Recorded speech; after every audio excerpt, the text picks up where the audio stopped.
In today's big story, we're taking a long, hard look at how Metro Detroit can win the next Amazon. While we didn't get this bid, there may be more opportunities right around the corner. And rather than seeing this as a failure, regional leaders are looking at it as a learning experience. Our Carolyn Clifford has been digging into some of the main reasons why we lost the bid.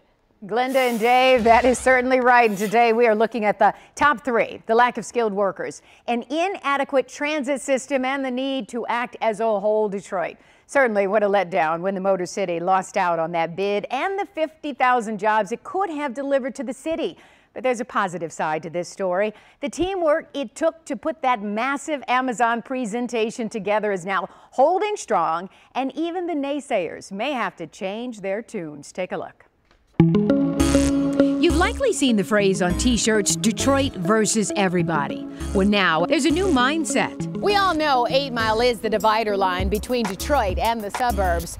But the Amazon bidding process opened a lot of eyes as far as perception goes. Now some are hoping this divide will turn into a bridge. The benefit that has come off of, the rallying around the Amazon proposal, and now you see, on the heels of that, Apple has suggested that they're looking for another headquarter. To compete, they've learned means people from different zip codes brainstorming on how to win the next big get. It's not magical. Once you create relationships and you demonstrate you have a common cause and a common interest, then you have to make an intentional effort. Cindy Paskey is the chairman of the Downtown Detroit Partnership Board.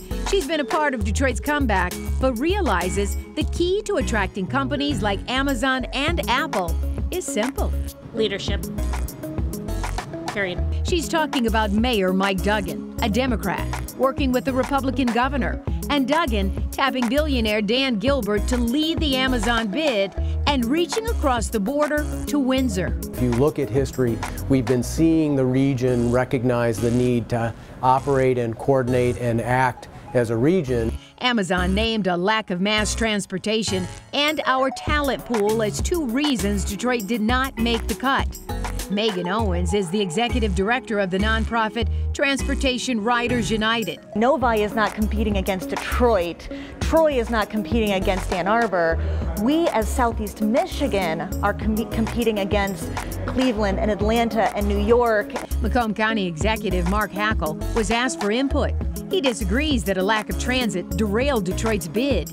He says in 7 years, his county has attracted $10 billion in investment. Amazon is putting a distribution center, a 1 million square foot distribution center, bringing 1,000 jobs to Shelby Township. Hackle says he supports Detroit's efforts from Cobo to the Zoo Authority, but believes more improvement beyond downtown will attract and win big investment dollars. There's some challenges Detroit has. There's been an exodus of population for decades.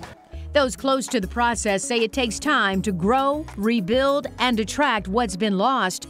But when the next round comes, Detroit plus everybody will be ready with open arms, saying together we win. Now, coming together as a whole Detroit is just one of the things that needs to happen to win that next big company. Another reason Amazon says we lost the bid, we are lacking the skilled workforce it's looking for right now. That's why 7 Action News reporter Kim Russo took a deeper look into what's being done to make sure we get the next Amazon. We are really dealing with a huge shortage in skilled workers right now. Larry Brinker Jr. is president of the construction management business his father founded. It is literally rebuilding Detroit. He says when the economy collapsed in 2007, thousands of skilled workers left Metro Detroit. Now the economy has improved, and there's a gap. The question is, how do you fill that gap? We roll up our sleeves and dive right into understanding, so what kind of jobs are you trying to fill? What skill levels do Detroiters need? Nicole Sherrard-Freeman, the president and CEO of the Detroit Employment Solutions Corporation, says DetroitAtWork.com is working with employers to solve this problem. One example, the Flexingate plant that's right behind me. It's being built on Detroit's east side. When it opens, it will employ about 400 workers that will manufacture parts for Ford vehicles. The city says it is making sure workers are ready and waiting for those jobs. Training is now free for those who have an income of $50,000 or less. The classes target both high school students and adults, offering training in construction, IT, software development, manufacturing, healthcare, and more. We will meet you where you are and get you to the skill level you need for opportunities like these. to prepare for jobs that aren't even here yet.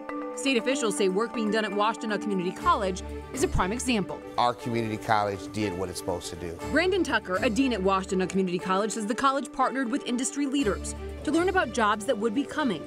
It then created an auto service technology program that aims to prepare students to be leaders as smart car technology expands. All of this, again, blends the IT and the automotive as well as the manufacturing. To know that I will be coming out of school and starting a career right away is just the most unbelievable, exciting feeling in the world. Emily Hatza-Giorgio will graduate from the WCC Automotive Tech program in May, and General Motors already hired her for a position that starts in June.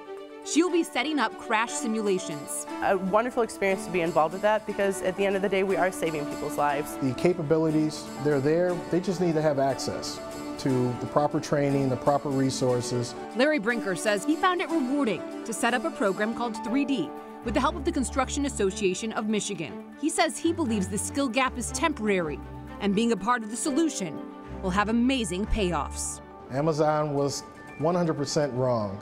In Detroit, Kim Russell, 7 Action News. That's right. If we do the training, we'll have the body, so possibly the next go-around we'll win, right? Well, we do have a lot of opportunities ahead, hopefully, but long way to go, as we pointed out. Certainly. Yeah, and while we look at those, we want to be in position, right, for that next Amazon, whatever that is, that comes down the pike. That next Amazon, that next Apple, and guess what? We are continuing this D2020 discussion. Coming up at 6, we are looking at what many have said is the #1 reason we lost Amazon, and that is transit. We sent Matt Smith all the way to Cleveland to check out what they are doing there and why they are crediting their changes with more than $6 billion. That's with a B, dollars in new development. That's coming up at 6. We can't wait to see that.